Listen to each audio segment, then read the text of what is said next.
ठीक है प्यारे बच्चों, 12th का ये 5वां लेक्चर फर्स्ट चैप्टर मैंने आपको पढ़ा दिया था। फर्स्ट चैप्टर में सारी चीज़ें मैंने आपको बता दिया था। सेकेंड चैप्टर आज स्टार्ट होगा। सेकेंड चैप्टर में मैं आपको बताऊंगा कि बैंक द्वारा खोले जाने वाले खातों के प्रकार, अर्थात बैंक कौन कौन से खाते खोलता है। फर्स्ट चैप्टर में भी मैंने आपको इसके बारे में विस्तृत रूप से बताया था कि बैंक कौन कौन से खाते खोलकर अपने यहाँ जमा स्वीकार करता है। सेकेंड चैप्टर में भी इन्हीं सारे बातों को हमको पढ़ना है कि बैंक अपने यहाँ किन किन खातों की सुविधा प्रदान करता है। तो बैंक अपने यहाँ निम्न 5 प्रकार के खातों की सुविधा प्रदान करता है: चालू खाता, बचत खाता, सावधि जमा खाता, गृह बचत खाता और आवर्ती जमा खाता। इससे पहले लेक्चर में मैंने इन सारे खातों के बारे में आपको विस्तृत रूप से बताया था। चालू खाता किसे कहते हैं? चालू खाता वह खाता होता है जिसमें बैंक अपने व्यापारियों को एक दिन में एक से अधिक बार रुपया निकालने एवं जमा करने की सुविधा देता है। चालू खाते में बैंक ब्याज नहीं देता, बल्कि अपने ग्राहकों से शुल्क के रूप में कुछ पैसा वसूलता है। चालू खाता व्यापारियों के लिए उपयुक्त होता है। चालू खाते में बैंक ओवरड्राफ्ट की सुविधा मिलती है। इससे पहले भी मैंने आपको चालू खाते के बारे में बताया था। चालू खाते के क्या लाभ हैं? तो चालू खाते के निम्नलिखित लाभ हैं, जैसे लेन देन में सुविधा। चालू खाता बैंक अपने यहाँ व्यापारियों को लेन देन में सुविधा प्रदान करता है, अर्थात एक से अधिक बार एक दिन में एक से अधिक बार रुपया निकालने और जमा करने की सुविधा देता है। चालू खाते की एक लाभ ये है। जमा राशि की कोई अधिकतम सीमा नहीं है।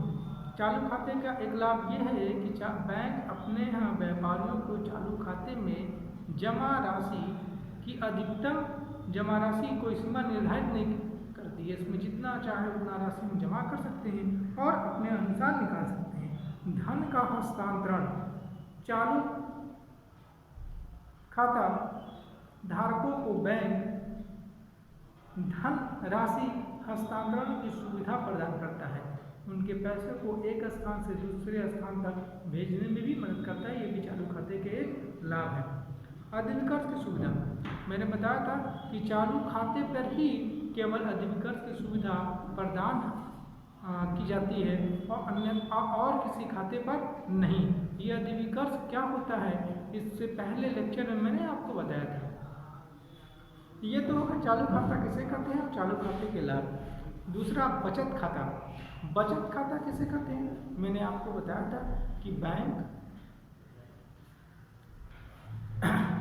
छोटे मध्यम वर्ग के लिए या जनता में बचतों को प्रोत्साहन करने की आदत को बढ़ावा देने के लिए बचत खाता खोलता है। बैंक बचत खाते में एक निश्चित सीमा तक ब्याज दे करता है। बैंक बचत खाते के माध्यम से छोटे छोटे बचतों को अपने यहाँ स्वीकार करता है। बचत खाता किससे करते हैं, ये भी पीछे मैंने आपको बताया था। बचत खाते के क्या लाभ है? बचत खाते के पहला लाभ अल्प बचत जमा स्वीकार करना। बैंक बचत खाता खोलकर अपने ग्राहकों के छोटे छोटे बचतों को जमा के रूप में स्वीकार करता है, जिसके कारण ग्राहकों के अंदर बचत करने को प्रोत्साहन मिलता है, बचत की आदत बनती है। दूसरा, ब्याज की प्राप्ति। चालू खाते पे तो बैंक ब्याज नहीं देता, लेकिन बैंक बचत खाते पर अपने खाताधारकों को कुछ निश्चित दर से ब्याज भी देता है। तो चालू बचत खाते की एक लाभ ये है कि इस खाते पर हमको ब्याज भी प्राप्त होता है। चेक तथा निकासी पत्र की सुविधा। चालू खाते धारकों को बैंक चेक की सुविधा देता है। चेक के माध्यम से पैसा हम निकाल सकते हैं।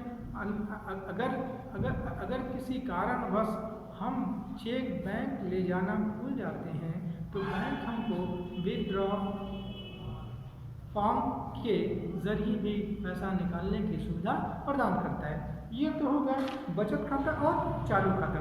तीसरा आइए हम जानेंगे कि तीसरा कौन सा खाता खुलने की बैंक द्वारा अनुमति या बैंक द्वारा सुविधा प्रदान की जाती है। वो तीसरा खाता सावधि जमा खाता है। सावधि जमा खाता मैंने आपको पीछे पहले लेक्चर में, पहले चैप्टर में मैंने आपको बता चुका हूँ कि सावधि जमा खाता किसे कहते हैं। सावधि जमा खाते पर बैंक सबसे ज़्यादा ब्याज देता है। सावधि जमा खाता एक निश्चित अवधि के लिए रकम जमा की जाती है। इसमें निश्चित अवधि के बाद इसकी रकम लगभग दूनी जनता को बैंक द्वारा दूनी रकम प्रदान की जाती है। सावधि जमा खाता के लाभ क्या है? नंबर 1 लाभ, सबसे अधिक ब्याज सावधि जमा खाते पर देय होता है। तो सावधि जमा खाता के लाभ क्या है? ज़्यादा ब्याज की प्राप्ति, अधिकतम ब्याज की प्राप्ति किस पे होती है? सावधि जमा खाते पे। दूसरा लाभ क्या है? धनराशि की सुरक्षा। सावधि जमा खाते पर हम अपने पैसे को एक निश्चित अवधि के लिए जमा करके अपने भविष्य को सुरक्षित कर सकते हैं, अर्थात धनराशि की सुरक्षा प्रदान की जाती है। ऋण की सुविधा। सावधि जमा खाता धारकों को उसके प्रपत्र को जमानत के रूप में रखकर बैंक उनको ऋण उपलब्ध कराती है। अर्थात सावधि जमा खाता का एक लाभ ये होता है कि सावधि जमा खाता धारकों को बैंक उनकी गारंटी पर, सावधि जमा खाते की गारंटी पर ऋण की भी सुविधा देते हैं। धन वापसी लेने की सुविधा। सावधि जमा खाता का एक लाभ ये है कि एक निश्चित समय के पश्चात बैंक अपने खाता धारकों को धनराशि की पूरी संपूर्ण राशि क्या करती है? लौटा देती है। तो ये हो गए आपके सावधि जमा खाते के लाभ। 3 मैंने आपको बता दिया, चालू खाता, बचत खाता, सावधि जमा खाता। चौथा गृह बचत खाता। गृह बचत खाता किसे कहते हैं? गृह बचत खाता या घरेलू गोलक खाता यह बैंक द्वारा अपने ग्राहकों को या ग्राहकों के बच्चों को में बचत को प्रोत्साहन करने के लिए, उनके अंदर बचत की आदत को बढ़ावा देने के लिए यह खाता खोला जाता है। बैंक अपने ग्राहकों को एक गोलक, एक लोहे की गोलक उन्हें देता है और उसकी चाबी अपने पास रख लेता है। उस गोलक में खाता धारक या बच्चे छोटी छोटी बचतों को क्या करते हैं? रखते हैं। बैंक का चपरासी एक निश्चित अवधि के पश्चात उस गोलक को ग्राहक के घर से ले आता है और ग्राहक के सामने उस गोलक को खोलकर उसमें से सारी रकम निकालकर उस ग्राहक के खाते में जमा कर देता है। तो ये हो गया गृह बचत खाता। गृह बचत खाता भी बचत खाते की तरह होता है। इसमें भी जो सुविधा बचत खाते में दी जाती है वही सुविधा आपको गृह बचत खाते में दी जाती है। गृह बचत खाता और बचत खाता दोनों के लाभ एक समान है। 5वां आवर्ती जमा खाता। प्यारे बच्चों, मैंने आपको पहले चैप्टर में भी आवर्ती जमा खाते के बारे में बताया था कि आवर्ती जमा खाता आरडी, ये आवर्ती जमा खाता, ये आरडी जो है इसकी सुविधा आप पोस्ट ऑफिस द्वारा भी दे होती है। आरडी क्या होता है? इसमें 5 रुपए के गुणांक में एक निश्चित अवधि, मिनिमम 6 महीना, मैक्सिमम 10 साल तक हम क्या करते हैं? अपनी रकम जमा करते हैं। इसमें ब्याज की दर इस अवधि के अनुसार निश्चित की जाती है।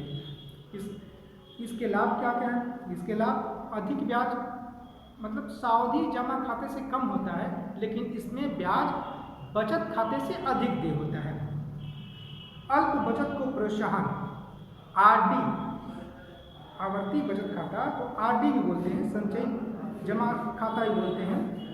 अल्प बचत को प्रोत्साहन, इसमें छोटे छोटे बचतों को बैंक अपने यहाँ क्या करती है, पर मंथ अपने यहाँ जमा रूप में स्वीकार करती है, जिससे जनता के अंदर अल्प बचत को प्रोत्साहन मिलता है। तीसरा क्या है, बचत भार का अनुभव न होना, क्योंकि वो बचत छोटे छोटे होते हैं, इसलिए ग्राहक को बचत करने में कोई भार महसूस नहीं होता, कोई तकलीफ नहीं होता है। वो पर मंथ 100 रुपया, 200 रुपया, 20 रुपया, 50 रुपये के हिसाब से वो क्या करते हैं, जमा कर देते हैं। भावी योजना बनाना, आरडी के माध्यम से हम फ्यूचर में अपने भावी योजना भी बना सकते हैं, जैसे शादी ब्याह या कोई ऐसा ज़रूरत हमको पैसे की हो, तो उसके हिसाब से हम अपना आरडी खोलते हैं। एक निश्चित समय के पश्चात हमें मोटी रकम मिल जाती है, उस पैसे से हम अपना वो काम निपटा सकते हैं।